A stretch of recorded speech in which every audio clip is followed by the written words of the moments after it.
భవిష్యత్ తరాలకు అందించాల్సిన అవసరం ఉంది.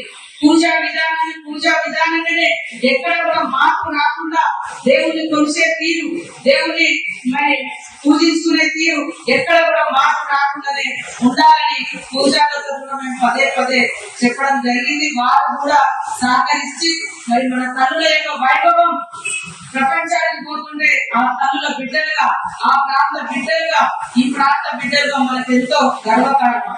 కాబట్టి ప్రతి ఒక్కరు కూడా సహకరించి మా మీడియా సోదరులు ఎప్పటికప్పుడు కూడా పత్రికలలో, టీవీలలో చూపిస్తున్నారు. దాదాపుగా 2 నెలల నుంచి భక్తజనం విపరీతంగా పెరిగిపోయింది.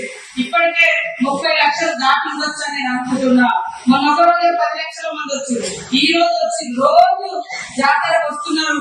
అవసరాలు కూడా పెరుగుతున్నాయి. దానికి తగ్గట్టుగానే ఏర్పాట్లు కూడా రాబోయే కాలంలో మరింత పెంచుతూ ఇప్పటికీ రాష్ట్ర ప్రభుత్వం, ముఖ్యమంత్రి గారు శ్రీ యనమల రేవంత్ రెడ్డి గారు 110 కోట్ల రూపాయలను సమ్మక్క సారమ్మ పండుగ నిర్వహణకు ఇవ్వడం జరిగింది.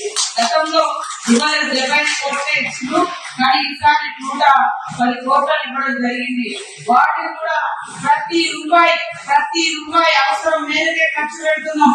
ఏ రూపాయి మిగిలిన జాతర అనంతరం ఆ డబ్బు ఇదే ప్రాంగణంలో ఖర్చు పెట్టి స్వాస్థ్యమైనటువంటి పనులు ఇంకా కొనసాగుతాయని ఈ సందర్భంగా మేము తెలియజేస్తా ఉన్నాం.